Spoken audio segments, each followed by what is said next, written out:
இன்றைக்கி நம்ம என்ன பார்க்க போகிறோம்னா பேங்கர் அஸ் ஏ பாரோவர்ன்றாங்க. பேங்கர் அஸ் ஏ பாரோவர் அப்படின்னு என்னென்னா, ஒரு கஸ்டமர் வந்து பேங்க்கில் டெபாசிட் பண்ண உடனே வந்து பேங்க்கை என்ன பண்ணுவாங்கன்னா அதை பாரோ பண்ணிப்பாங்க, அவங்க எடுத்துப்பாங்க. கஸ்டமர் வந்து அந்த இடத்துல வந்து ஒரு லெண்டராக ஆகிடுறாங்க.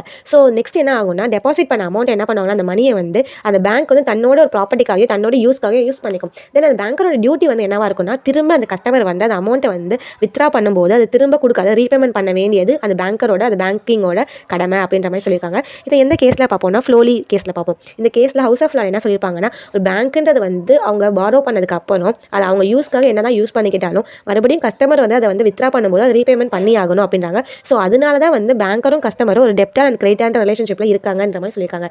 So forms of borrowing by banker அப்படின்ற மாதிரி சொல்லியிருக்காங்க. என்ன விஷயம் வந்து ஃபார்மாக இருக்குன்னு பார்த்தோம்னா, deposit of customer, borrowing for RBI, inter bank borrowing, issue for bond and debts அப்படின்ற மாதிரி சொல்லியிருக்காங்க. அதாவது என்னன்னா, ஒரு பப்ளிக் கிட்ட இருந்து ஒரு அமௌண்ட்டை வந்து நம்ம வந்து டெபாசிட் பண்ணிக்கிறோம். நெக்ஸ்ட் என்னன்னா, ஆர்பிஐ கிட்ட இருந்துமே வந்து நம்ம வாங்கிக்கிறோம்.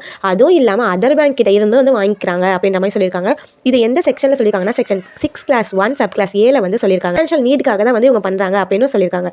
நெக்ஸ்ட் என்ன பார்க்கணும்னா, discount of bill. Discount of bill அப்படின்னா, நம்ம நார்மலாக வந்து ஒரு எக்ஸ்டர்னல் பர்மிஷன் நோட்னு சொல்லி ஒன்று நம்ம வந்து கிரியேட் பண்ணுவோம். இது வந்து நெகோஷியபிள் இன்ஸ்ட்ருமெண்ட் ஆக்ட் 1881 நம்ம பார்ப்போம். ஸோ அந்த சமயத்தில் நமக்கு முன்னாடியே அமௌண்ட் இருக்குன்னு சொல்லி நம்ம மெச்சூரிட்டி டேட்டுக்கு முன்னாடியே நம்ம அமௌண்ட்டை பேமெண்ட் பண்ணிட்டோம்னா, நம்ம என்ன பண்ணுவோம்னா அந்த இடத்துல ஓகேன்னு சொல்லி ஒரு டிஸ்கவுண்ட் அமௌண்ட், அதாவது நம்ம நிறைய மெச்சூரிட்டி டேட்டுக்கு வந்து கலெக்டிவ் டிஸ்கவுண்ட் வச்சிருப்போம். ஸோ இவங்க வந்து நமக்கு முன்னாடியே கொடுத்துட்டாங்கன்றப்ப நம்ம டிஸ்கவுண்ட் வச்சு நம்ம ஓகேன்னு பாதி அமௌண்ட்டை கட் பண்ணிக்கலாம் அப்படின்ற மாதிரி சொல்லியிருக்காங்க. எந்த கேஸில் பார்ப்போம்னா, பேங்க் ஆஃப் பரோடா. இந்த கேஸில் என்ன சொல்லியிருப்பாங்கன்னா, அதாவது அவங்க மெச்சூரிட்டி டேட்டுக்கு முன்னாடியே அமௌண்ட்டை வந்து கொடுத்துட்டாங்கன்னா நம்ம ஒரு குட் ஃபெய்த்தில் வந்து டிஸ்கவுண்ட் பண்ணணும் அவங்கள. ஸோ அந்த இடத்துல வந்து அந்த அமௌண்ட்டை கொடுத்தவங்க வந்து ஹோல்டர் அண்ட் டியூ கோஸாக ஆகுவாங்க அப்படின்ற மாதிரி சொல்லியிருக்காங்க. ஸோ நெக்ஸ்ட் என்னன்னா, different type of deposit. Deposit வந்து என்ன டைப் சொல்கிறாங்கன்னா, கரண்ட் டெபாசிட்னா பேயபிள் ஆன் டிமாண்ட் அப்படின்ற மாதிரி சொல்லியிருக்காங்க.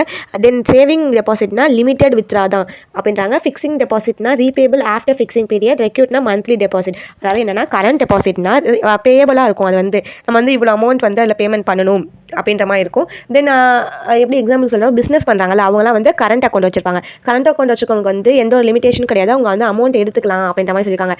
ஆஃப்டர் கூட வந்து அவங்க அமௌண்ட்டை வந்து ஒரு லம்பான அமௌண்ட் தான் வச்சிருப்பாங்க. இது சேவிங்ஸ் அக்கௌண்ட் நம்மள மாதிரி ஆளுங்க எல்லாமே வச்சுப்பாங்க சேவிங்ஸ் அக்கௌண்ட்டு. அதாவது லிமிட்டட் வித்ரா தான், ஒரு நாளைக்கு 25 ரூபா தான் எடுக்க முடியும் அந்த மாதிரி இருக்கும். அந்த நல்ல வந்து மெயின்டெனன்ஸ், அதாவது மெயின்டெனன்ஸ் சார்ஜ் ஒரு 1000 இல்லைனா 500 வந்து மெயின்டெனன்ஸ் பண்ணும்.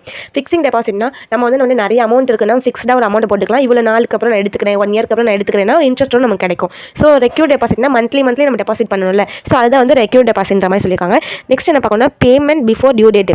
பேமெண்ட் பிஃபோர் டியூ டேட் வந்து எப்படின்னா, ஃபிக்ஸ் பண்ண டேட்டுக்கு முன்னாடியே வந்து நம்ம வந்து ஒரு அமௌண்ட், அதாவது மெச்சூரிட்டி டேட்டுக்கு முன்னாடியே வந்து பேமெண்ட் பண்ணுறோம்ல, பட் இன்ட்ரெஸ்ட் அண்ட் பெனால்ட்டி வந்து ஆகும் அந்த இடத்துல வந்து. அது வந்து இந்த இடத்துல சொல்லியிருக்காங்க. இது வந்து ஜோஸ் சிம்சன் இந்த கேஸில் வந்து சொல்லியிருப்பாங்க. இந்த கேஸில் என்ன சொல்லியிருப்பாங்கன்னா, ஒரு கஸ்டமர் வந்து ப்ராப்பராக வந்து டிமாண்ட் பண்ணால் தான் வந்து பேங்க்கில் வந்து ரீபேமெண்ட் டியூட்டி வந்து அரைஸ் ஆகும் அப்படின்ற மாதிரி சொல்லியிருப்பாங்க.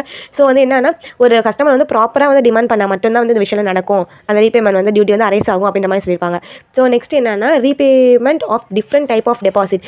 என்னென்ன டிஃப்ரெண்ட் டைப் ஆஃப் டெபாசிட் இருக்குன்னா, அதை current and saving, fixed and recurred அப்படின்ற மாதிரி இருக்கும். அந்த பேமெண்ட்டுக்கு ஏற்ற மாதிரி எல்லாமே வந்து மாறும் அப்படின்ற மாதிரி சொல்லியிருக்காங்க. Attachment of deposit by court அப்படின்னா, deposit can be attach under court order in execution of the decree. அதாவது இப்போ ஒரு கஸ்டமர் வந்து அவங்க டெபாசிட் பண்ண ஸ்லிப்போ சம்திங் ஏதோ ஒன்று வந்து அட்டாச் பண்ண சொல்லி கோர்ட்லேருந்து வந்திருக்குன்னா கண்டிப்பாக பேங்க் அதை ஒபே பண்ணி அவங்களுக்கு அதை கொடுக்கணும் அப்படின்ற மாதிரி சொல்லியிருக்காங்க.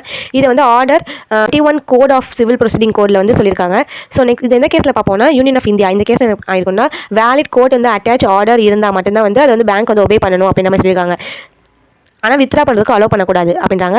தென் என்னென்னா, attachment by income tax authority. இதை வந்து என்ன சொல்லியிருக்காங்கன்னா, ஒரு இன்கம் டேக்ஸ் அத்தாரிட்டி வந்து ஒரு ஐடி, அதாவது பேமெண்ட் பேங்க் டெபாசிட் அட்டாச்மெண்ட் பண்ணணும் அப்படின்னு கேட்டாங்கன்னா கண்டிப்பாக வந்து பேங்க் அதையும் ஒபே பண்ண வேணும் அப்படின்ற மாதிரி சொல்லியிருக்காங்க. இது வந்து ஐடிஓ இந்த கேஸில் சொல்லியிருப்பாங்க. அவங்க வந்து டெபாசிட் பண்ண அட்டாச்மெண்ட் வந்து கேட்குறாங்கன்னா இவங்க கொடுக்கலாம், பேங்க் வந்து நோட்டீஸ்லாம் கொடுக்கலாம். பட் வந்து அவங்களுமே வந்து அமௌண்ட் வந்து ஃப்ரீஸ் பண்ணி தான் வச்சிருக்கணும், அவங்களுக்கு வந்து வித்ரா பண்ணுறதுக்கு அலோவ் பண்ணக்கூடாதுன்ற மாதிரி சொல்லியிருப்பாங்க.